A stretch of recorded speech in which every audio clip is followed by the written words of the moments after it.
Well, hey there, welcome back. My name is Ranger Camp, and these are Camp's Fireside Chats.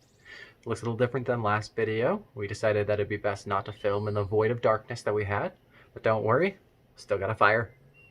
A little bit, sort of. Yeah. As you know, this week, during National Parks Week, we've been trying to give you the opportunity to engage with various rangers around SOAR National Park. Particularly wanted to give you the option to do the interviews like you might in the Junior Ranger activity. In our first video, we talked to Andy, the Chief of Interpretation. In this next video, we're going to go ahead and talk to the Director of Outreach, Cam. Without any further ado, let's give him a call. Looks nice out there. Yeah, man, it's interesting. I hadn't put on my flat hat or my uniform in a while. Been at least like 4. Looking good, man. Flying around. Thank you. Awesome. Well, as you know, we're doing a couple of interviews this week for National Parks Week, helping people get their Junior Ranger badges, learn more about the Rangers, and just engage with us a little bit more. I know I probably said it a few times already, but would you go ahead and introduce yourself to the people? Sure. You want my name and title? Yeah, that'd be great. Thank you. Cool. Okay. So my name is Cam Juarez. I'm the Community Engagement and Outreach Coordinator for Saguaro National Park. I'm also a Public Information Officer with the park. Cool. And we got a couple questions for you here, and I already looked over them. First one, how long have you been with SOAR National Park? I am moving on to my 5th year with the National Park Service, starting at Saguaro National Park. This will be my first post. Well, I'm assuming you like it then, enough to stick around? Good. I do. It was not a job I was planning on or for, but I definitely am lifelong green and gray now. You know, some of the different supervisors I've talked to, I feel like that's kind of a running trend. Is they didn't expect to end up here, and then they just loved it. Right. No, it's a unique career, but it's also, for me, it's kind of a unique position. There's not a whole lot of folks out there like me, I guess, or the positions, I should say. So it's interesting because I don't always do everything that a park ranger does, but I really like what I do. As someone making videos at the moment, I completely understand that. I don't feel like the normal park ranger at the moment, but we do what we can. I got a question here from WalkFun7735 on Instagram. They ask, these are kind of more of those typical Junior Ranger questions, so we'll circle back to the park stuff in a minute. But one, were you ever a Junior Ranger? You know, I never was. I went to a lot of different parks when I was a kid. Not too many, but primarily I would go almost every year to Yosemite. But I never, I don't recall ever getting sworn in. This was back in the early 70s, so I imagine that Junior Rangers have been sworn in for a few decades, but I don't recall ever actually doing it myself. My son, on the other hand, gets sworn in to every park that we go. That's awesome. That's great. I'm on the same boat as you. I went to a few parks as a kid, but never a Junior Ranger until I got to the park. Right. Awesome. On the same mindset, what school subjects would help this person become a ranger? You know, depending on what kind of ranger you want to be, but I would say that some essential subjects or materials to study or to work on definitely are the earth sciences, any kind of science really relating to biology or geology. I joke with people in my job that when you come work at the park, you become a master of the ologies, you know, whether it's hydrology or geology or entomology. There's a lot of different sciences that you can work on at the park or in any park really. But depending on where you are in the country, there's some specialties that you should focus on. Another thing I would say is really important is history and English. As an interpreter, we have to know how to communicate effectively, how to communicate down and how to communicate up, how to get down on one knee and talk to a 4 or 5 year old, and how to talk to folks at a high level of articulation, if you will. So it's important to know how to communicate and how to listen carefully. I think some of the new things that you should probably look to study is mindfulness, and really do a lot of reading. There's a lot of really good authors out there that talk a lot about engaging in the outdoors. So I would say those are primarily the subjects I would study. Thank you. Good to know that I'm choosing the right subjects then with my last year in school. On, right on. Okay. Same person, same idea with the junior ranger questions. What inspires you as a ranger? Um, Listening. I'm kidding.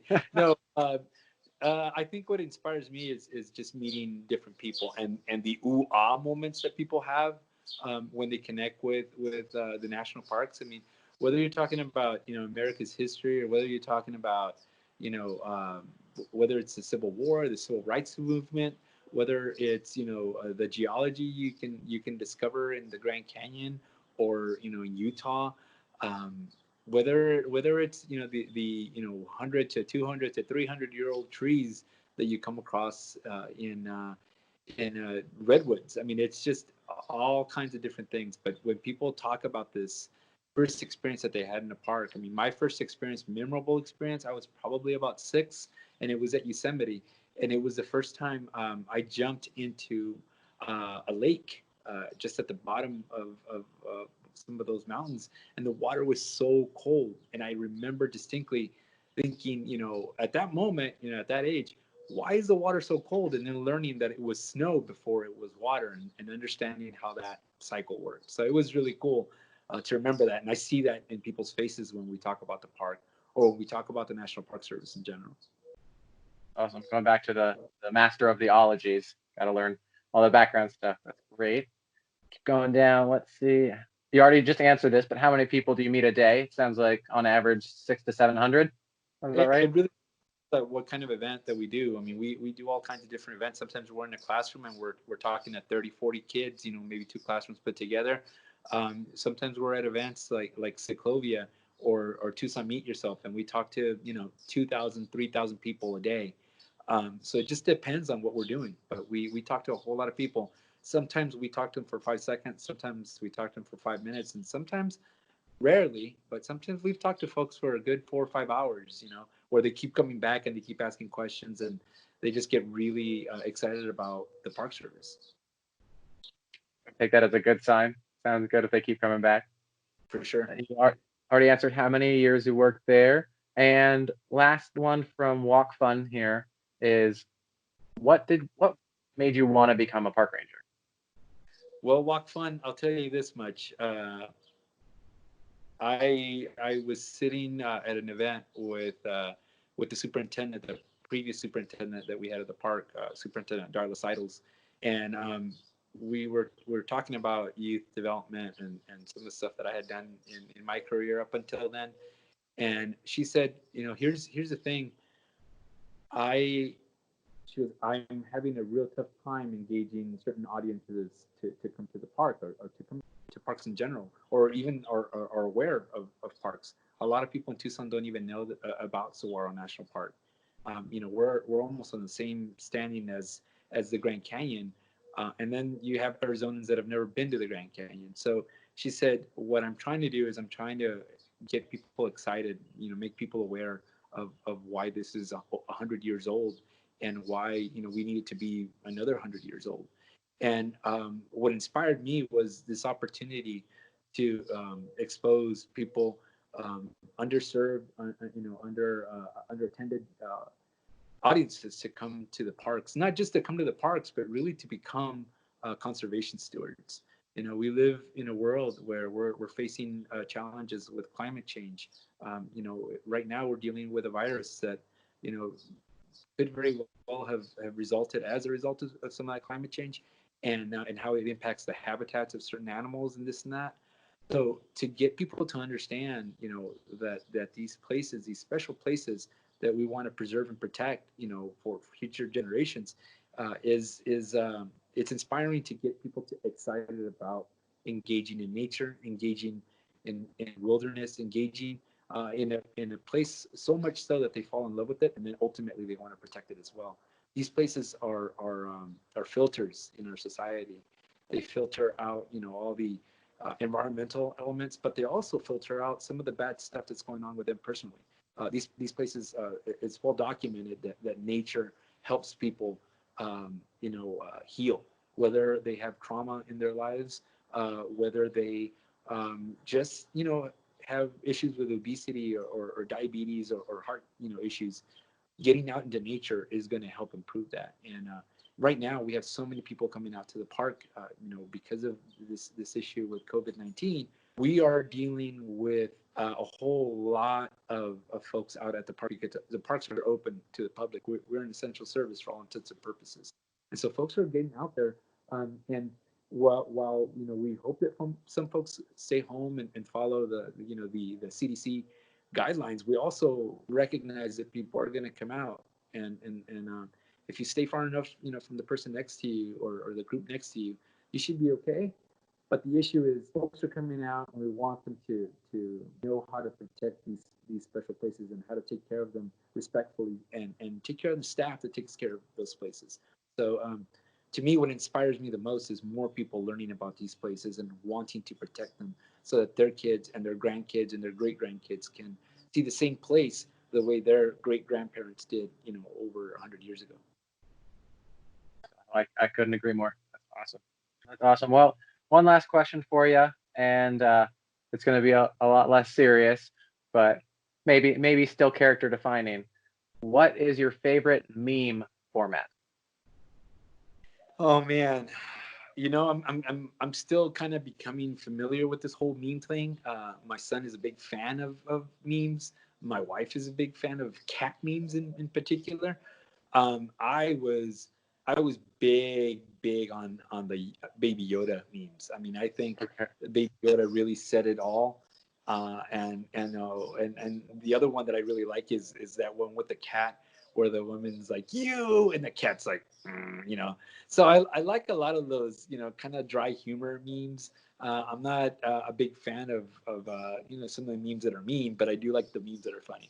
I don't know if that answers your question, but in terms of formats, I think if I had to use one, I would probably go back to Baby Yoda. I think Baby Yoda's moment hasn't completely passed just yet. I think we can still refer to Baby Yoda and people know what we're talking about. Absolutely. Maybe one day we can get Baby Sunny. Oh yeah, absolutely. Wouldn't that be great, Baby Sunny, and just Yeah. doing a lot of Sunny memes? Yeah, Awesome. a 20-year-old baby Sunny. Yeah, a teenage Baby Sunny. Yeah. It'd be fun. Well, it would be great. It was a pleasure talking to you, Cam. Is there anything else you'd like to let the people know before we depart? I would say, I made some references to the social distancing norms that we're living with now. I think we're living in a new era here, and I think some folks want to exercise their right and exercise their legs and exercise other parts of their body, I guess, and that's great. I just really want folks to know that it's super duper important to consider someone other than yourself when you're out there. Keep that distance between folks. If you have to stop for a little bit so somebody can go by or whatever, we're all in this together, including the people that are taking care of the park. Our maintenance folks, our trails folks, law enforcement, all the folks that take care of these special places. We all work very hard to keep these places the way they are, and we really need the public support to keep this mission going. So I would say, if you are going to get out there, just make sure that you're taking care of yourself and each other. It's getting warm now, so make sure you're carrying water. Make sure you're taking all the precautions you need to take care of, so we don't have to send a helicopter in there to get you out. But also, if you can, look at other national parks. A lot of stuff is online right now. This is a great example of how we can use the internet to get our mission out, and our message out. But I would say, make sure that you look at some of those guided tours. You've produced some amazing 360 tours already. The work that you and Vanessa have done is just amazing. I love all the stuff you're putting out there. Other national parks are doing the same thing, and I would say take a look at those, because they're pretty cool. I appreciate that so much, and I hope you have a great rest of your day, Cam. Thank you again for talking to us, and You too, stay Richard safe out Camp. there. Okay, man. You too. Bye. Bye. That was a great chat. It's always nice to see flat hats being busted out, especially on days like today. I hope you enjoyed that interview as much as I did. And as we go forward with these interviews of different rangers at SOAR National Park, we would love to hear from you. You can always leave us a comment down below or send us a message directly if you have any questions for the rangers or just anything about SOAR National Park in general. We'd love to answer it for you. as we mentioned, there are a lot of people interested in going out to the parks right now, whether that just be to stretch your legs, get some sunshine, or get some fresh air. We totally understand the reasoning for this. We just ask that along with CDC guidelines and other safety suggestions, make sure to bring plenty of water. We are starting to get to the hotter part of the year. We are going to be reaching those 90 plus days within the week. So please just keep that in mind if you're going to be coming out to SOAR National Park.